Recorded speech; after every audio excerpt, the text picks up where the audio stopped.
Hi, I'm Warren Langford. I'm with 505 Omatic. I'm the executive producer. We are a local journalism endeavor.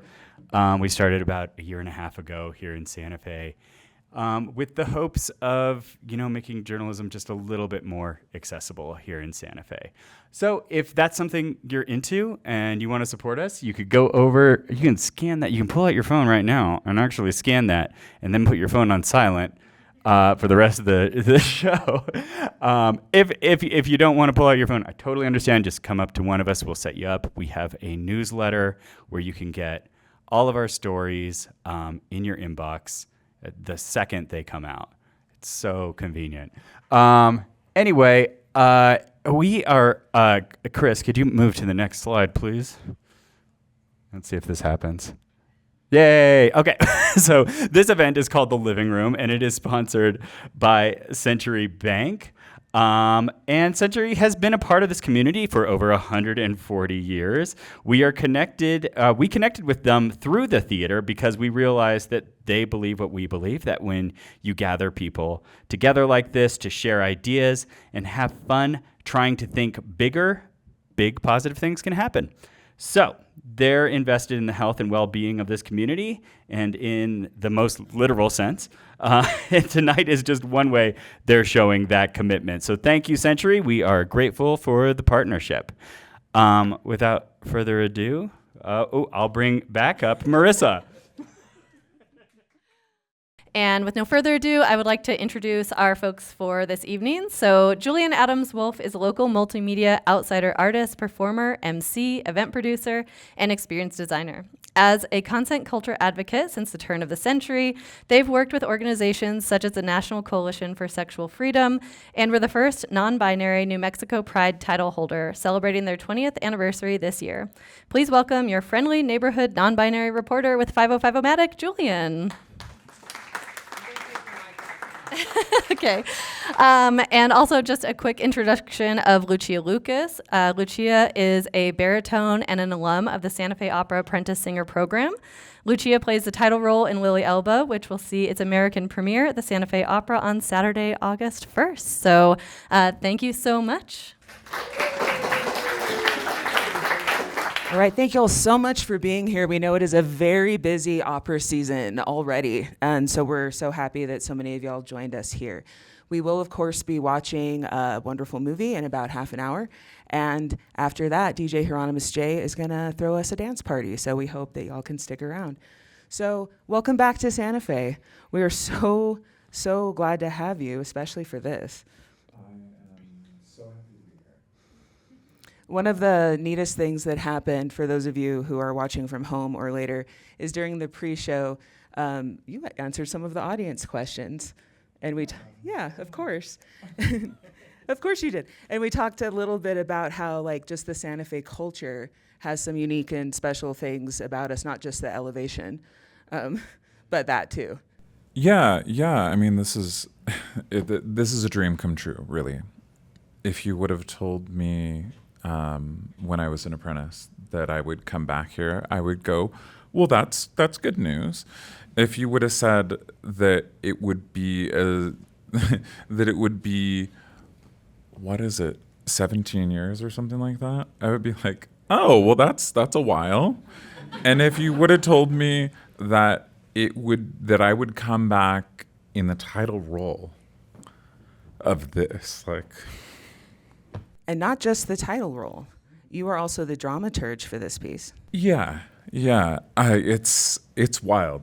It's wild, and I love this place.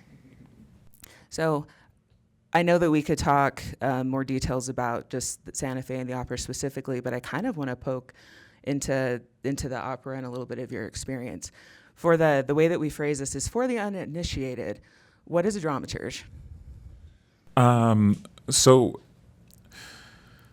generally, a dramaturg will sort of keep the story intact, sort of a historian, but also a mediator with creators to create a work that is hopefully historically accurate, and in this case, sensitive to the community. Because in 2019, I was in Tulsa with Tobias, Tobias Picker, the composer. He was artistic director at the time. Yeah. And he invited me to do Don Giovanni in Tulsa. So it's Don Giovanni. I just go there, I sing. Fine. I know how to do that stuff. That's my standard baritone stuff, like glue a beard on me, send me on stage. It's fine. And he had started talking with me about Lili Elbe. I said, yeah, I'd love to do it. And then I had a couple sleeps on it, and I said, I'm often put in awkward situations in Europe where people take my identity and just throw it on the stage. And I show up to day one, and there's all these concept photos of me in a dress for whatever reason. Maybe it makes sense, maybe it doesn't. But I've been put in uncomfortable situations before. And I said, you know what? I'm very excited about this. And I think that I could make this at least as good, but also really sensitive to the community, and also make it so that I have to live through less trauma when we actually perform it. So for 5 years, we crafted the story. We crafted exactly how we would do stuff. We crafted what would go in the book, stuff that the audience would never see, stuff that only the performers would see. I had an idea that whoever the next trans person to play Lili was, that they would have the least difficult time, because the subject matter is already really, really hard. And if there's absolutely no microaggressions in the score whatsoever, and the team is fantastic, it's still hard. We're still talking about, relationships going through a transition. We're talking about people, we're talking about joy, we're talking about loss, we're talking about difficult decisions, we're talking about medical journeys, which isn't the big part of this, by the way. This is a story, this is basically a love story. This is basically a love story with Lili and Gerda, and how that works in life and beyond life. And in the story, their marriage does end because two women legally couldn't be married in that day and age. But from my understanding, they remained friends. Yes, they remained friends. And the big question was, and my question as a dramaturg is, so, Lili wrote about stuff 100 years ago, and she said certain words, and she described herself and other people certain ways, but what if she was alive today? What kind of language would she use? What if she knew advocacy language? How would she then describe herself? How would she talk about her experiences? So that's one of the things that we did to update. And also with that, one of the lines later on in Act 2 is, this is after Lili has already been declared, Lili Elbe, been declared a woman by the King of Denmark. Spoiler alert, sorry. It was official. It was so cool. But it was official, and they had this quirky king who would go around and be like, yeah, I'm modern, I'm cool, yeah, of course, yeah, we can see that you're a woman, your marriage is annulled, and now you can marry a man, and it's such a weird time travel thing. But the scene after that, Gerda says, Lili's wife says, I wanted to marry you again. Why can't two women be married? And so in our time, in this political moment that we have, it almost feels like two women being married is less ridiculous than trans people existing, right? Sorry, I'm trans, I think I can say that. But it's a hard moment right now. It's a hard moment, and in the opera, it's don't be ridiculous. How could two women get married? And that's coming from Lili. And Lili's yes, I've just been declared a woman, and my name is Lili Elbe, but two women getting married, that's a lot. That would be unheard of. it's I hope in the context of the opera, it's kind of like a cute thing because of the moment that we are in. But there's a lot of that, and I do believe that if these two souls were here right now, that the transition probably would have happened, and they would have stayed together. And I was asked by a journalist a couple of weeks ago, like, oh, well, do you think that they would have stayed together in today's time? And I said, well, my wife and I stayed together. My wife and I got together 23 years ago. And just like Lili and her wife, they're both artists. Yeah, my wife is also a singer, and we decided 23 years ago that we both wanted to be international opera singers, and we are. And then we went to school, and then we went to masters, and then I went to artist diploma, and then we moved to Germany, and like we made it happen together, which I think is a special thing in and of itself, separate from transition, separate from anything.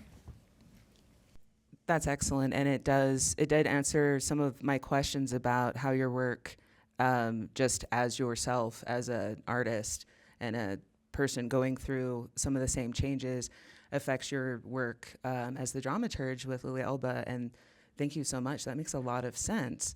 And I love making art, and I really believe as an artist, if you make art that you like, some people will like it and some people won't. But the people who like it will really like it.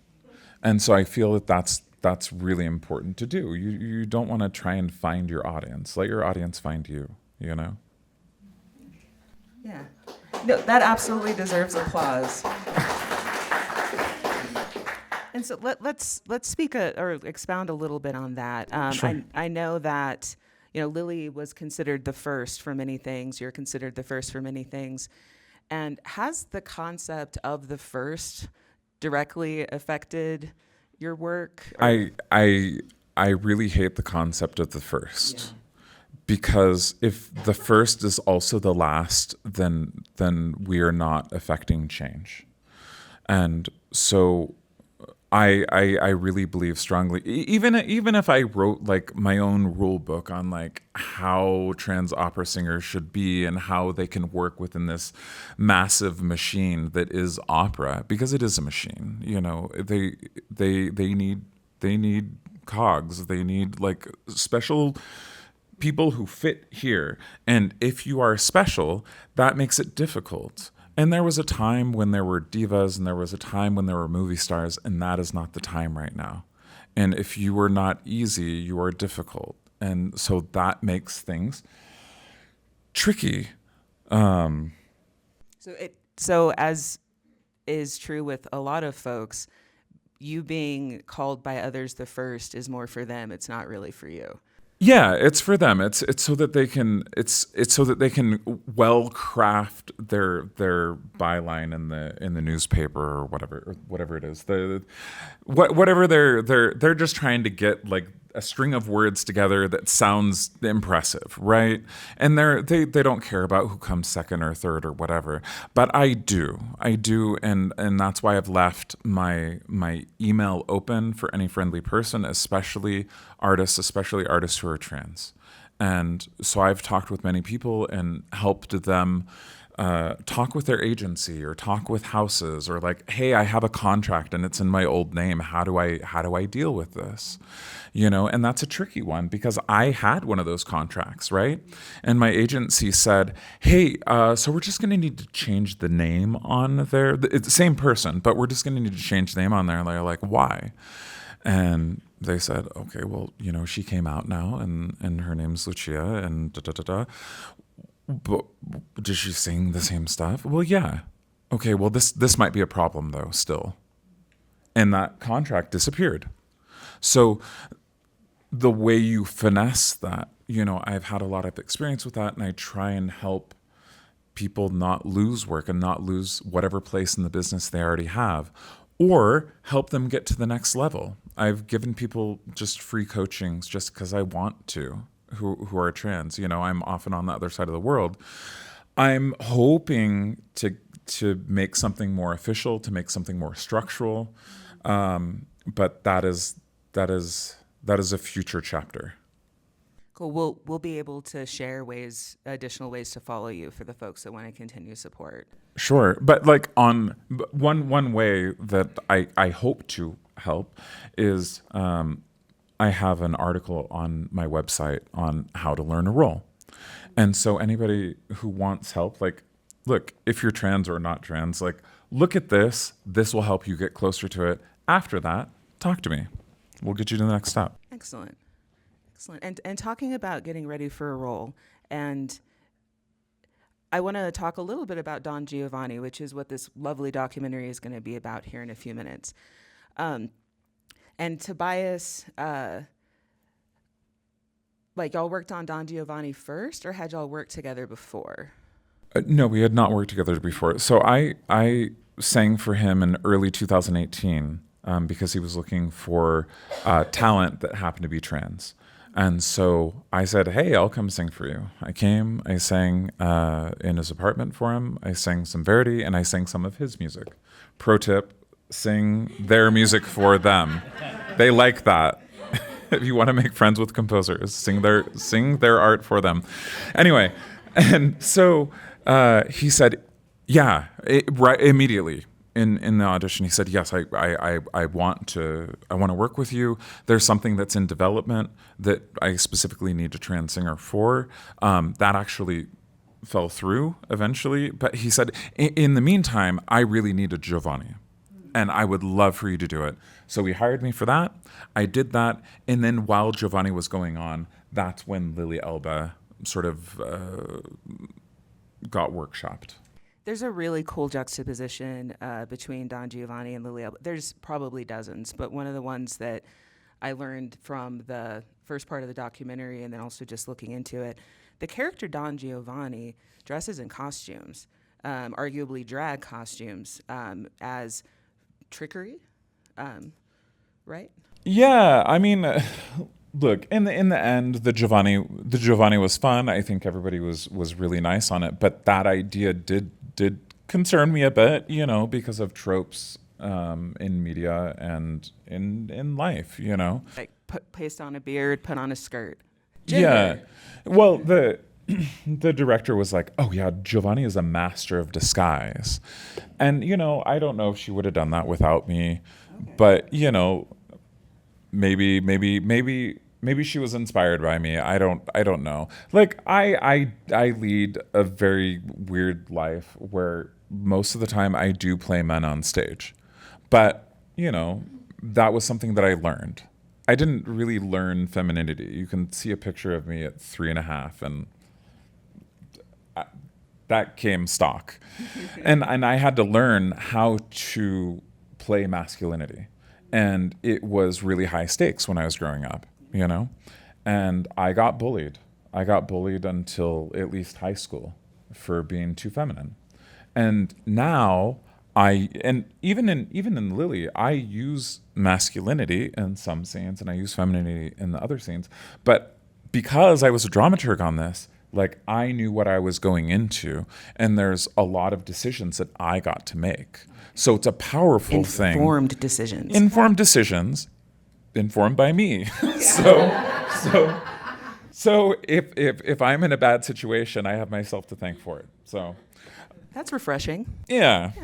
And the juxtaposition between like the costumes and what you just mentioned with Don Giovanni is there is a moment, and I believe it's also from Lili Elbe's actual life, where she for the first time puts on a costume for her wife to paint, and it is a lady's outfit.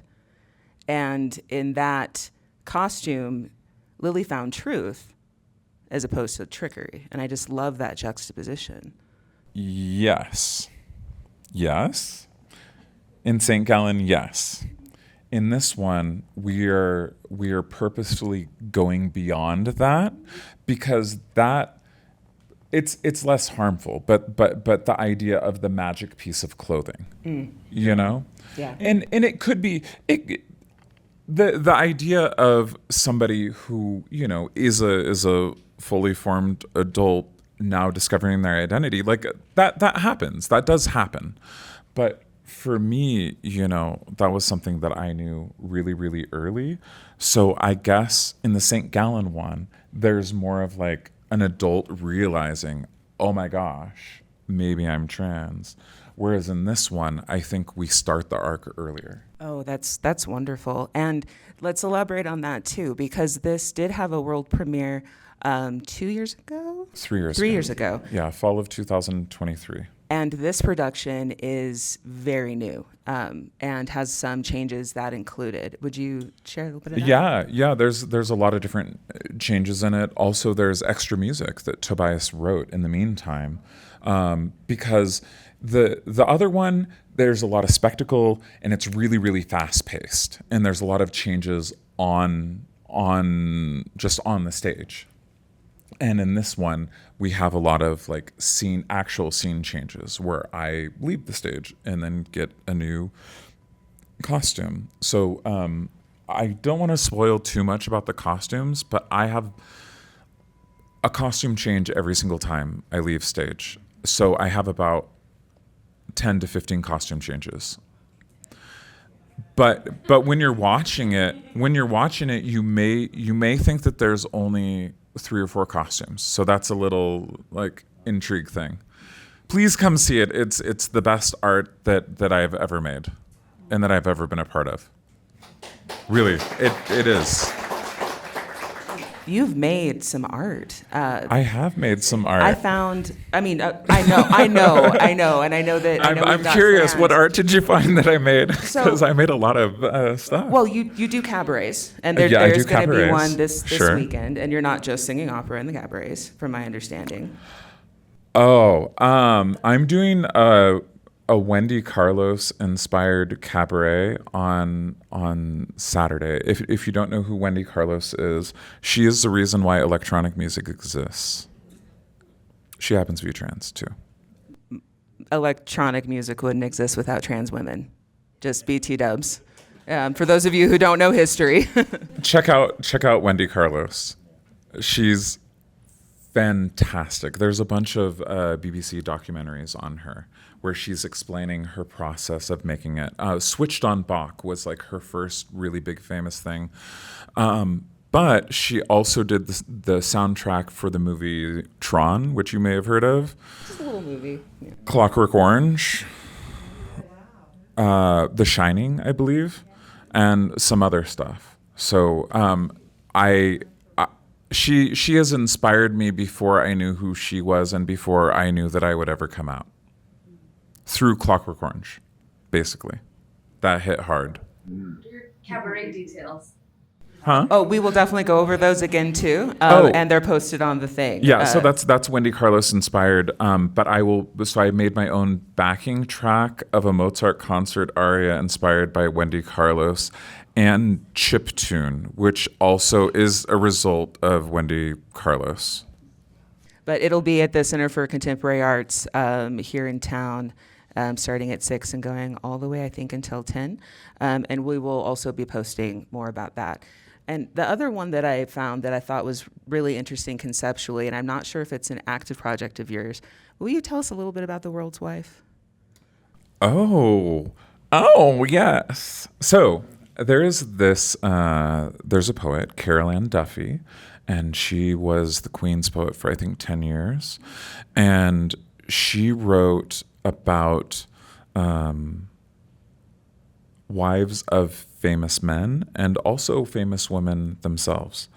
And this was turned into an opera that was for string quartet and a singer. And so it was like Little Red Cap, or Little Red Riding Hood, as we probably know her in the U.S. Salome, Queen Herod,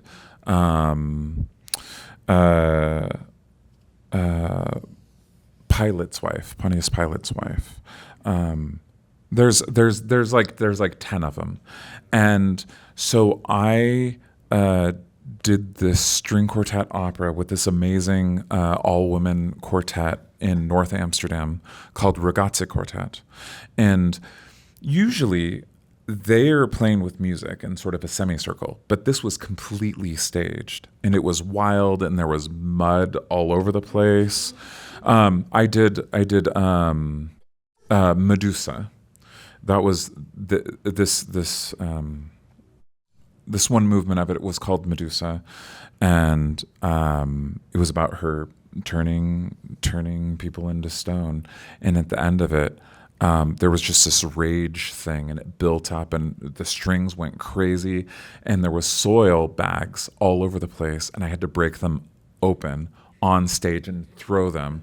There's some videos around of it, but it just like this dirt rainbow in the sky. And then right after it, I had to do Shakespeare's Wife and Anne Hathaway, and in the dirt. And then I was like building this cemetery that she basically was like, because she outlived him.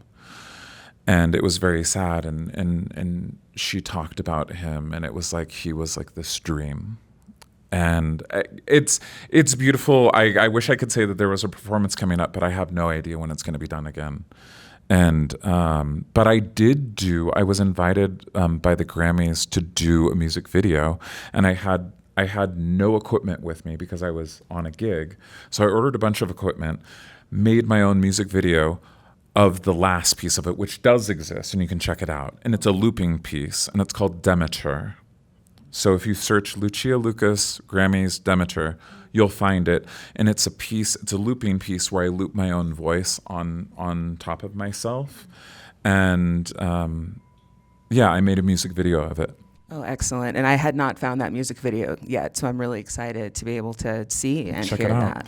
Also check out Coffee, Gin, and Murder. Mm-hmm. It was a duet that I made with my wife during COVID, and we also did a micro opera from Tiger King. Coffee, Gin, and Murder. It's And then I make some dumb art, but it's My fun. brain just processed, you did what with Tiger King? There was an in-person festival in Ireland. They had to cancel, and they had 1 month's notice. So a librettist and a composer said, "Hey, do you want to?" That already knew me and my wife, and they said, "Hey, you want to do this weird Tiger King thing? Did you see that on Netflix?" And we were like, "Yeah." I resisted for a long time, but I gave in eventually. It's ridiculous. But so what happened is they said, "We only have a month. We haven't written anything." And I said, "Okay, well, so how does this work? We have a month, and we need to have a finished product, and we don't have anything yet." And they said, "Okay, well, how about a week for the librettist, a week for the composer, and then you guys can have 2 weeks to learn it, film it, edit it, put in the subtitles and everything like that." And we did. And it's ridiculous. That sounds ridiculous and incredible. Was not expecting Tiger King, and thank you for sharing. I played Joe Exotic. And my wife studied her reading her diaries. If you've never seen Carol Baskin reading her diaries, She's something special. It's weird. It's great. It's great art as well. I have no doubt that it is. And yeah, the amount of what seems to be performative gender in the Tiger King already is something of note. But that sounds fantastic. I can't wait to see that as well. But this is the best art. Yes. This is the best art that I've ever been a part of and that I've helped make. And that is going to premiere on the 1st. You have multiple opportunities to see it, and this discount does last while we're here. And we are coming pretty close to getting to see the documentary, which I realize I did not write. Sorry for... Oh, no. We're still within the time. My producer, good. y'all, has been keeping me updated on the time so we don't go over. So everybody give a round of applause for Warren. But I wanted to ask you this before we, transition into the movie. Because you're very generous. You give a lot of interviews. You're available to your public, for lack of a better word. Is there a question that I missed tonight, or that people tend to miss, or that you wish you got asked? Let me think, but will I think? I just want to say that the film you're about to watch is the beginning of my friendship with Tobias Picker, who sadly could not be here tonight. He has a tummy ache, so wish him well. But it's very strange that the very beginning of our relationship got captured on film. So everything that you see, like, that's the first time that we've ever talked about the things that we talk about in there. Like, we didn't redo it. They just had the camera rolling and we were playing Mario Kart and talking about growing up and watching you have your process and watching him figure out what her process is and how he's going to understand. I mean, you talk to the public a lot in y'all's work, and y'all really seem to be artistic partners in a lot of ways. Yeah, for sure. And you know, he has his own processes and I have my own processes. If I remember right, there's the beautiful gathering place that is in Tulsa, Oklahoma, and I'm like, whatever, I'll go out and hand out flyers. He's like, no, you won't. And I said, yes, I will get flyers and let's hand them out. And then we do. And he's like, I don't know what she's doing. But the thing is I want to make human connections. And thank you for coming here today because I think that this is really important. I think it's really important for artists if they want to last. I think you need to make personal connections with people, and especially after 2020 and all of that, like, people are dying for human connection. People are dying for live theater. Like, people need this contact. People need social interaction, and I'm happy to talk with people. And everybody here, my email is on my website. And if you want to send me a question or send a hi or whatever, that's my public email. And so long as I have time, I will answer stuff. I will let you know that until August 5th, it's like a sprint. So I might not get back to you until, after the second show. We genuinely feel so lucky that you're with us here tonight, because it is, as Marisa pointed out, it is an incredibly busy opera season. And thank you so much for being here with us. And my pleasure, really. Double check. You speak so well, and we had such a lovely conversation before. I never know. Okay, so here's the thing. I basically taught myself my own media training over the last 12 years. And part of that was just like letting go and knowing that no interview is going to be the embodiment of what I want to say. So I just go with each interview as it is and hope that the sum of everything is greater than me trying to control the narrative on every single one. Yeah, you don't have an elevator little pitch. Like, I watched several interviews in preparation for this interview, and you don't just repeat yourself like so many folks do. And it's a choice. It's a professional choice that some people make. But thank you for saying so, because you really do choose to be on that more open side of. Sometimes you show up and it's like it's trans 101, and sometimes you show up and it's queer feminist theory, and that's great, and I'm happy to talk on any level, and sometimes it's talking about retro video games, and that's cool too. And I love to connect with people, and I feel like if I'm more free with that, it's going to be a better conversation, and there's going to be, a more lasting connection, and hopefully people will want to see my art in the future. Who knows? Maybe I'll come back and make some more art in Santa Fe. Speaking for the whole of Santa Fe, and since I've lived here for several years, I feel that I can. We would love that. And there is definitely a already established but growing queer community here, artist community here, a lot of good crossover, and a lot of people that are the younger folks coming up. And hearing you say that you did your media training and being familiar with what you've done in media, wow, the fact that you share any of that wisdom with folks is going to make all of us audiences have a lot better experience when we're checking out people we enjoy. Here's the thing: is if you only have one interview of you, if you only have one newspaper article, if you only have one whatever of you, that's hard. The first one is hard because it comes out and you're like, oh no, that didn't mean that, or I didn't want it to be like that, or whatever. But eventually it's like, it's just another search result, you know? And the most important thing is the actual connection here. And if somebody doesn't understand something, they can ask. Of course. And I think that's pretty incredible. Thank you so much for that. You're welcome. And so, but right before we get into the movie, I do want to say, as y'all can see, Lili Elbe premieres here on the 1st. We're going to be able to share some links with y'all. And if y'all aren't already on 505-O-Matic's everything, please do that. You don't have to be on social media. You can follow us via the newsletter or our website. And after the movie, we're going to have DJ Hieronymus J, but we're about to start. Can I say one last thing? Absolutely. Okay, so there's 5 shows here, and you should go to August 1st. Because then you can see it 4 more times. Because you will want to see it 4 more times. Really, it's good. And I think it was in the pre-interview when you were talking about how you and the actress who plays, and I forgot the wife's name. Gerda.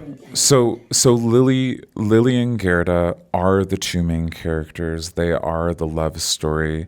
And I will tell you that this is not a transition story. This is a love story. This is a love story, and you know, we all, anybody who stays together for a long time, both partners change, you know. People ask my wife, like, oh, well, how is it to like have something so different? And it's like, you think she's the same after 23 years? Everybody changes, and the whole idea is that this is a tragic love story, and Lili is not perfect. And I'm saying that as a scholar of Lili, and you know, someone who plays Lili. Lili in real life, but Lili definitely in this production, she's not perfect, and sometimes I'm mad at her, and I wish she could just like look around and see how good she has it. Because she goes farther and farther in her transition, and there's so many points where you could have just like paused and been like, here's 2 artists that absolutely adore each other and could have just a wonderful life together. But Lili's like doing this checklist of like, oh, how can I be my ideal of what a woman 100 years ago is, you know? And it's really sad that she just doesn't stop and see Gerda. And so what's really wonderful about this production that we're doing is that the Gerda who was in the world premiere is also doing this. And most of the other roles are new, and they're absolutely fantastic. Everybody's great. But the fact that we already have this repertoire, we already have, before the 4 weeks that we have a rehearsal here, we had like 8 weeks in Switzerland where we played every scene, happy, sad, angry, whatever, the whole gamut of emotions. So in the moment, every single one of these shows is going to be different, at least between the 2 of us, because we could play the show different every single time. Moments out Don't of tell the director married that, life. but our range of action, our range of emotion is huge because we are so close. Yeah. And I think that's incredible, and I'm glad that you said that, because, yeah, cozy it as many times as you can. Support your local folks that can't, and get an extra ticket, and if you can. That's going to be incredible. Thank you. Oh, Silvia Duremo. Thank you. That is her name. She is amazing. She is a famous opera singer in her own right, but she does an amazing job with this, and I'm really thankful for her. I got to see a teaser of one of the duets y'all just... Oh, and she's singing on Sunday at the Lensic. Oh, excellent. Yeah, she's singing an aria, I'm singing an aria, and we're also singing a duet. So come check it out. That's a nice little preview. And don't forget... And the night before, Yes. I'm making some weird art. Culture and Cabaret at the Center for Contemporary Arts. I think you're going to like it if you haven't been there yet. And that'll be starting at, like I said, I think at 6, and then there'll be the Transformative Voices Cabaret, and then Entourage Jazz. Entourage Jazz. It's a whole evening of music and Yeah, art. like you're gonna want to get there when it starts and stay late. Exactly. Excellent. And yeah, and there will be a pop-up bar by As Above, So Below, and anyone who works with Elvira, it's quality. Oh, and if for some reason you haven't been to Santa Fe Opera before, there's tailgating. So I was gonna ask her about this, but I know that I think you said you have not personally been able to tailgate because you're always working. yeah, I mean, right now I really would love to go to the show because there are already shows open. Go to them too. But until the 5th happens, like it's so much of a sprint for me. So. Y'all spend like an hour per minute at least on your music, Oh, I'm sure. if not much Minimum. more. Yeah, Minimum. it's really incredible what they bring to these performances. Yeah, before I even step on a stage, my rehearsal process, it's also on my website if you're curious, on how to learn a role, is I will speak through the text 25 times, in rhythm 25 times, and then with music 25 times. So that just by definition, before I get any rehearsal with people, it's 75-1, the ratio. And we're going to get to see some more of her process in this documentary, as well as get to meet Tobias, who's really incredible. And I'm hoping that any combination of y'all come back to do more in Santa Fe. And Tobias will be there on Sunday, I believe. And REA might be there as well, who's a librettist. And we spent countless hours together talking about Lili and debating her life. Excellent. There should be passion in this story. There was a lot of passion when it happened. All right, so thank you all so much, and I think we're gonna fade out and get started on the movie. I've been your friendly neighborhood non-binary reporter, Julian. Thank you so much. Lucia, everyone.